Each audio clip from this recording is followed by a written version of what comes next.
Everybody, welcome back to FSP, Forex-Stock-Predictions. Hope you are all having a great day. I'm the Vortex Trader, and today I am going to be showing you all a new strategy that I am working on for the DAX 40.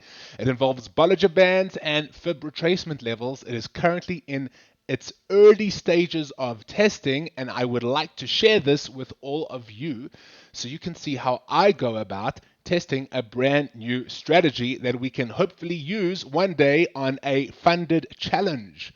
So, without further ado, let's dive right in.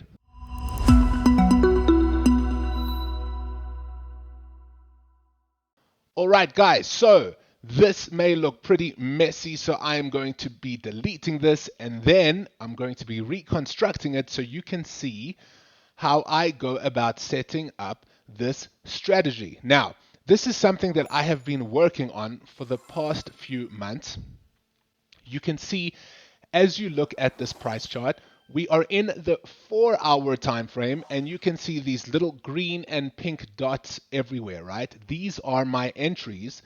This is what I have been testing, and wherever you see a green dot with a number in it is a winning trade, and wherever you see a pink dot or a pink circle, those are my losing trades, right? Now, this particular strategy, I'm going to be showing you how it works. For the past 2 months of July and August, it has been profitable. For July, we were up nearly 10%, assuming you would risk 1% per trade. And for August, we were up nearly 3%, assuming you risk 1% per trade, right? For June, we were down nearly 2%, assuming you risk 1% per trade. So over time so far, this strategy is proving profitable. And I want to share with you all how it works today, because my plan is to use this for a funded challenge with one of the funded prop firms in the future. But before I do so, I like to do a lot of back testing. And once I've done a lot of back testing, I like to do a lot of forward testing as well, using a small account and a small amount of capital, so we can just really get into the psychology of actually trading this strategy live on the actual market, right? So now what I've done is this strategy, for me personally, I have been testing it on the DAX. Therefore, I only trade it on the DAX. I don't trade it with any other indices. That is not to say that it won't work on other indices. However, for me, I use the DAX, okay? I do not use it in Forex. I have actually tried to test it in Forex in the 3 major pairs that I love to trade, which you can see right here are up the top left-hand corner of your screen: GBP USD, the Euro USD, and AUD USD. And this strategy does not work for those Forex pairs. However, it seems to be bringing in profits for the DAX. So, right, we keep using it on the DAX. It's as simple as that. Right, now how does it work? Well, it involves the Bollinger Bands, which you can find on TradingView, okay? It is the standard setup, the standard deviations on the Bollinger Bands themselves. So what do? We show the Bollinger Bands, right? You can place it and find it in your list of indicators in TradingView or whatever other trading platform you use to trade with, right? And how it works is it is somewhat of a reversal strategy on the 4-hour time frame. I have not tested it on any other time frame. It's not to say that it won't work on any other time frame. However, testing a new strategy requires time. And since I am a swing trader, I trade on the 4-hour primarily, right? I always use the daily for reference, the weekly and the daily for reference, to establish my trend and my bias. And then I use my 4-hour, and sometimes if I have enough time during the day to spend in front of the charts, I will use the 1-hour. Okay, but for the sake of this example and for the sake of these previous examples that have worked and have lost and have won over the past 3 months, we are using the 4-hour chart. So feel free to open up your chart and follow along as I do this. All right, so how does it work? Right, so first things first, I like to wait for price to either pierce through the bottom or the top of the bands, right? So we can trade it in any direction. And this setup I find usually works best in a ranging market. However, that does not mean it won't work in a trending market. All right? Because we use something called the trend-based fib extension to help find our targets. Right. So generally, the idea is to wait for price to pierce through one of the two bands, either the bottom or the top. Then I like to wait for an engulfing candle to appear, a couple of candles, if not the very next candle afterwards. Right? So, for example, right now we can see that price has pierced through the top of the Bollinger Band.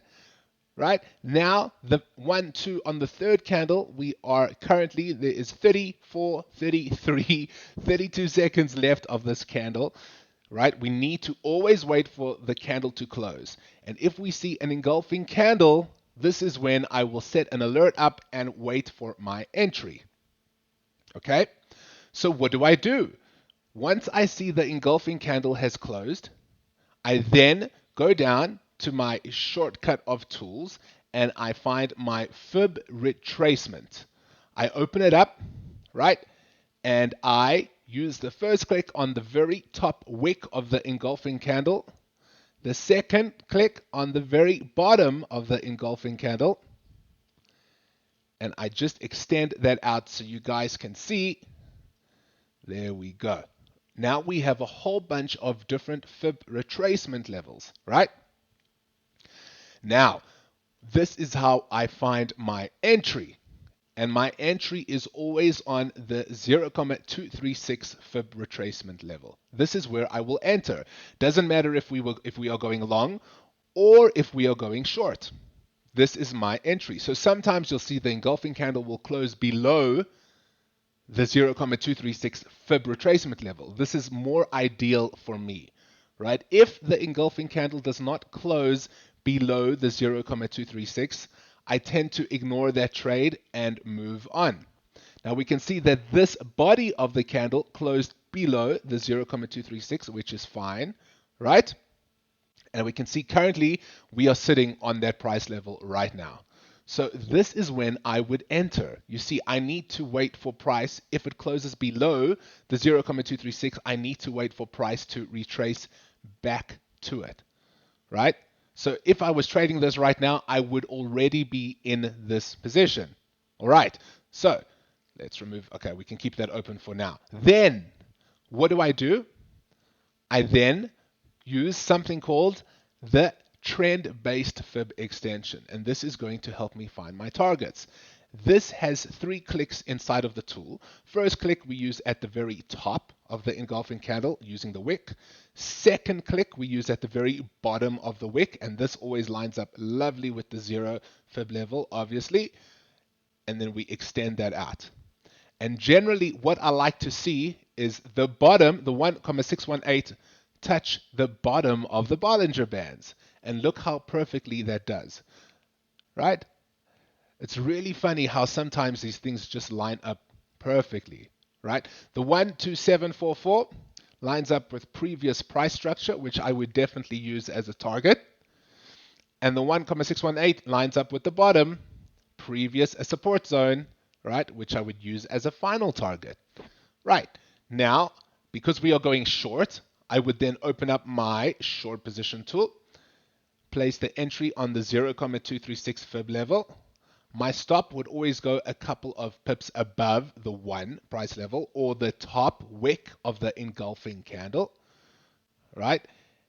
And now we can start to judge the targets. I always like to look for a minimum of 1 to 1.5 or a 1 to 2 risk to reward. Okay. Right, so if we were targeting the first fib extension level, the 12744, we would get nearly a 1 to 1.5, which is good enough for me. And if we were targeting the entire way of the move, we would get over a 1 to 2. However, I would bring this back for myself. I'm pretty conservative. I would just want a 1 to 2 risk to reward. Guys, and that is it. That is the setup. That is the strategy, right? I know some of you must be thinking, but what if we start trending, right? How can we assume that price is going to come all the way back down if we are trending upwards? Well, you would be surprised how price bounces around in these Bollinger Bands, right? Look at this for example, right? We have been trending just south, right? This is bearish momentum.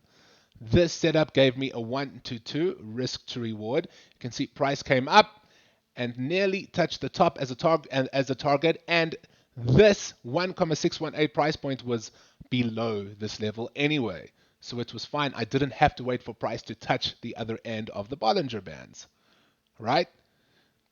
Let me scroll back and show you guys how this would work. Right, you see, this is daily resistance, right? This level, the 13950 level, is daily resistance on the DAX chart. And as we were trending up, obviously, sometimes because we are trending up, shorting the pair was not working in my favor. And we can see that from these previous positions right here. This one would have worked perfectly, however, we did get stopped out. You see, so using the trend-based fib extension as a target finder helps us determine where our targets will be so we don't have to target the other end of the bands, because as price makes higher highs and higher lows, we may not touch the other end of the bands for quite some time. For quite some time. In fact, we may only touch the middle of the bands. And sometimes when the trend-based fib extension lines up with the middle in the trending market, then that is even better confluence, right?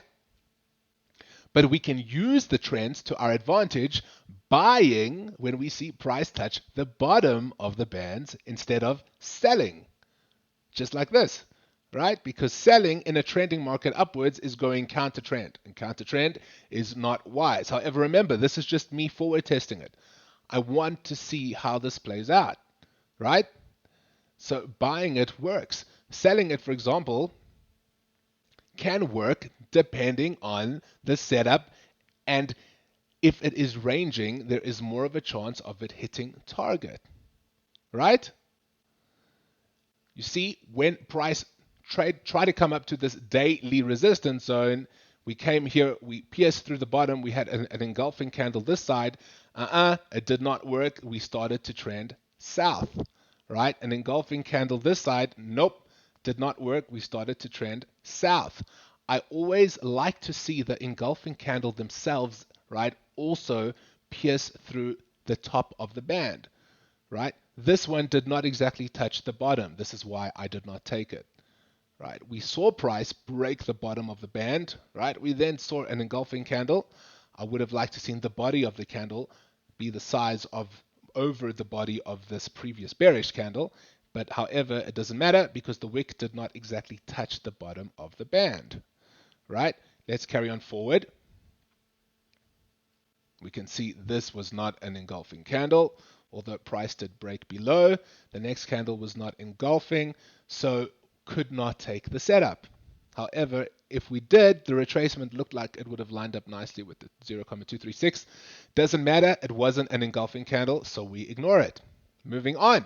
Here we had a great engulfing candle, retraced beautifully to the 0,236 and carried on upwards.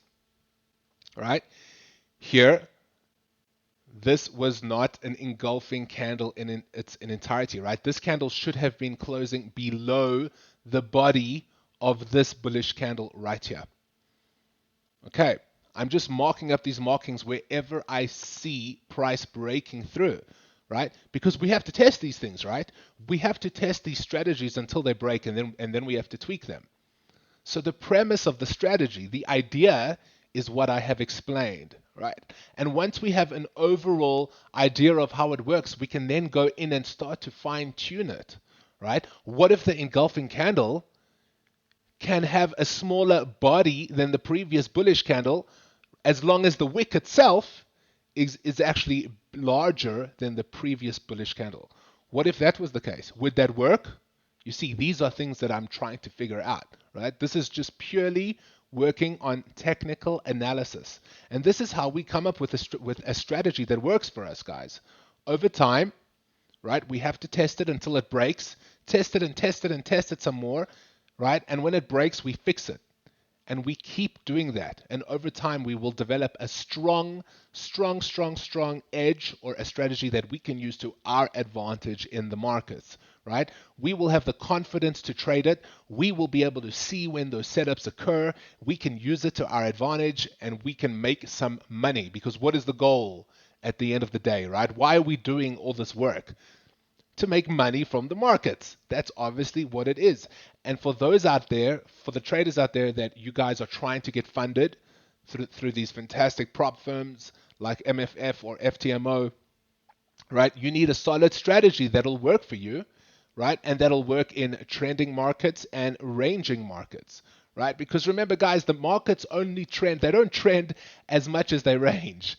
Generally, markets are ranging, right? And this is the 4 hour time frame. So the movements are not as large as if you were scalping, right, on the 1 minute, because there you will see a lot larger moves. However, there is more room for error, and it obviously depends on your personality and the amount of time rather that you can dedicate to actual trading and just sit and stare at these charts, working out your strategies. Okay. So on that note, I hope this made sense. Guys, if you have any questions or comments, please feel free to leave a comment below in the comment section. I will definitely get back to you. And over time together, if you click that like button, hit that subscribe button, you will be able to see how this strategy fares out towards the end of the year. And maybe over the next few months, we will use it on an actual live funding challenge for FTMO, right? We will do the stress test, and I will post the results so you guys can watch. It's pretty interesting to see someone going through the actual stress test. All right.